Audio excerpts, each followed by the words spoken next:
Peuple de Dieu, bonsoir. Bonsoir. Je voudrais en ce moment, Savéry, je voudrais encore témoigner de la gloire de Dieu ce soir. Amen.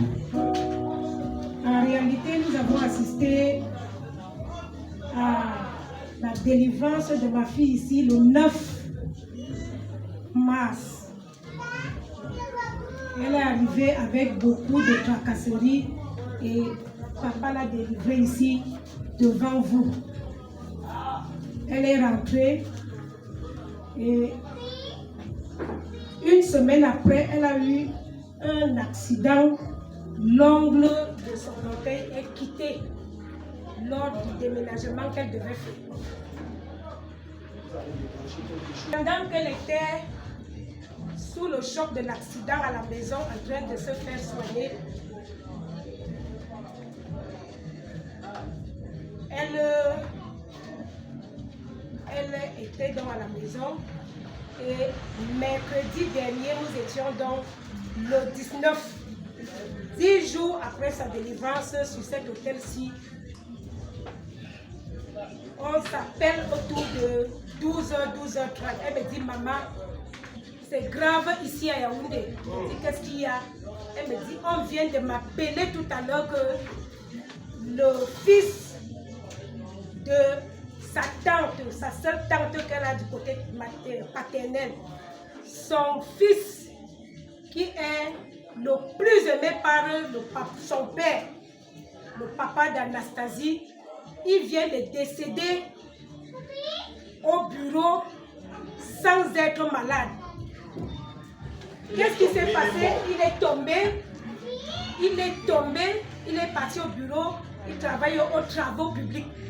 Il était donc assis sur sa chaise, il a eu un malaise, il est tombé de sa chaise et sur le champ, il est mort. Nous étions dépassés. Sachant que papa avait dit ici, c'est toi qui étais au programme. Cette année-ci, c'est toi qui es au programme de ton père et tu dois partir. Ah oui, oui, je me rappelle, c'est vrai, je me rappelle de ça. Oui, oui. À ce moment-là, pendant que je causais avec elle au téléphone, sa petite soeur l'appelle pour lui dire que maman, la tante est en train de pleurer avec le nom de papa que Voilà. il a déjà tué son fils. Comment se fait-il que le monsieur n'est pas, son petit frère n'est pas à côté, l'enfant est tombé au bureau, elle pleure déjà à la maison que c'est son frère qui a déjà tué son fils. Nous étions dépassés. Pendant que je suis en train de causer avec elle, son papa même appelle. Elle prend le coup de fil. Tu as déjà suivi le deuil? Elle dit oui, papa. Ce que je vais te dire, c'est que laisse tout ce qui est en train de se passer là-bas. Ne dites rien, ne répondez pas. Je vais gérer avec elle. Hey. On n'a rien compris.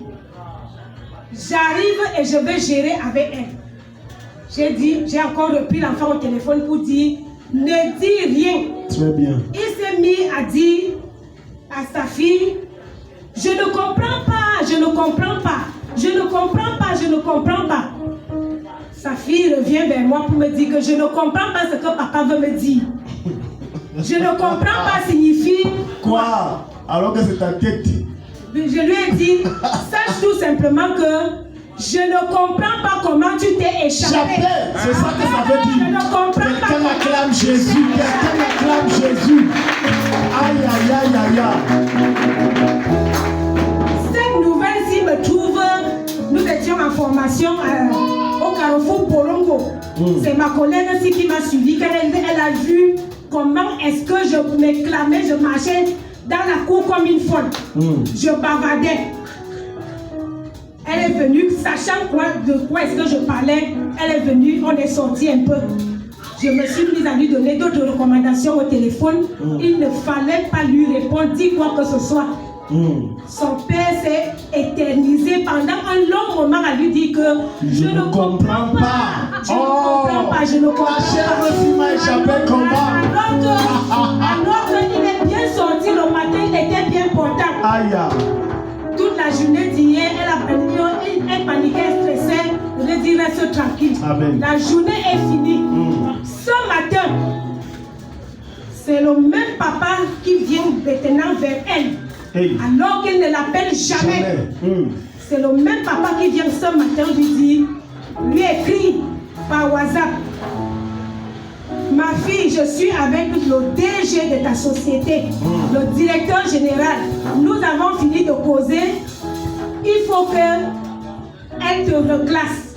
Parce que le diplôme avec lequel tu travailles, il faut qu'on te reclasse et que tu sois cadre là-bas. La semaine prochaine, dès que tu auras guéri un peu, tu iras la voir. Acclame le Seigneur. Dis-lui que c'est moi qui Le Seigneur. Les mêmes gens qui ont planifié ta mort, c'est eux que tu as utilisé pour te lever. Tellement c'était long. Elle a fait la capture d'écran, me disant, maman, lis un peu, je ne comprends pas ce qu'il veut me dire. J'ai dit tout simplement, on ne refuse pas. Tu iras voir le DG. C'est clair. Mais alors, nous allons d'abord attendre ce que Daddy va dire. Comme quoi, en ce moment-ci, le père est déjà nu. C'est clair. Le Seigneur l'a exposé. Et maintenant,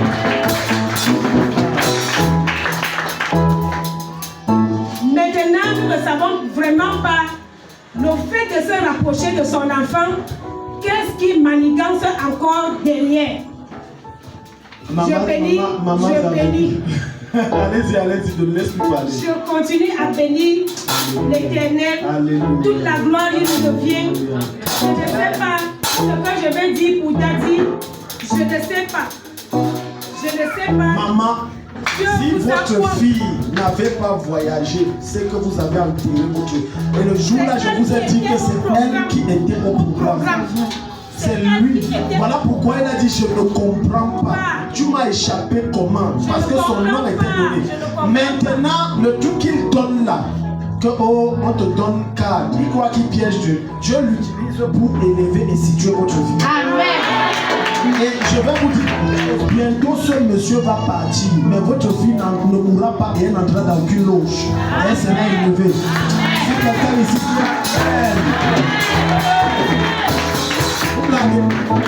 il croit en parlant à... Parce que le DG de votre fille est dans la loge. C'est les mêmes gens. Maintenant, il croit que c'est un piège. Aïe, aïe, aïe. C'est pour ça que je lui ai dit va. Parce qu'elle m'a contacté, j'ai dit pas. C'est ton élévation. Parce qu'ils sont sûrs qu'en allant, ils peuvent bien finir avec. Ils seront sûrs que non seulement tu n'entreras nulle part, mais Dieu va t'élever, tu ne mourras pas. Donne amen et célèbre Jésus. Voilà. Mon témoignage ce soir, c'est que je suis arrivée ici. J'avais un problème de dos, le ventre et le bras. Le dos est parti et le bras. Maintenant, c'est le ventre qui reste. Ce qui fait en sorte que je suis partie à l'hôpital. Après 2 jours, je repars, même les dimanches, je pars à l'hôpital. Je suis allée voir le gynécologue, moi je ne sais même pas ce qu'il me raconte. Tantôt ce sont les kystes, tantôt ce sont les levures, plus. J'ai dit que je fais donc comment? Si le dos est parti et le bras, est-ce que le ventre doit rester? Je suis donc venue ce soir dire que le ventre qui reste là doit partir ce soir comme le dos est parti et le bras au nom de Jésus. Non, maman Clotilde, Dieu ne travaille pas à moitié. Il était là-bas. Restez derrière. Restez derrière. Le sang de Jésus qui opère maintenant au nom de Jésus. Amen. Quel que soit ton pouvoir. Je commande que cette chose qui est dans son ventre, qui la met mal à l'aise, qui se déplace à volonté, qui modifie les diagnostics, quitte son ventre maintenant. La main de Dieu, je vois la main de Dieu entrer dans votre ventre et retirer ça. Sors maintenant. Sors au nom de Jésus. Sors, tout ballonnement disparaît à l'instant. Maintenant, ce ballonnement que je vois, ça part. C'est en train de partir sous forme de gaz. Disparaît. Out! Au nom de Jésus. Seigneur, tu l'as guéri du dos et du bras. Ce n'est pas le petit ventre là qui va te dépasser. Merci Saint-Esprit. Merci Saint-Esprit. Merci Saint-Esprit. Maman, examinez-vous. Examinez-vous, vous êtes libre. Examinez-vous.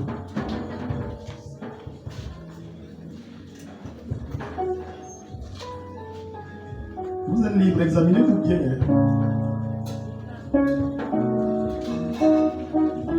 Papa, de fois, comme ça, en train de dire que le ventre devient ballonné, ça va. Je pense que c'est ça.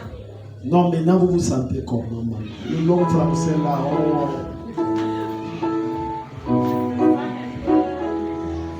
Vous allez gazer, finish. Vous êtes libre, acclame le Seigneur.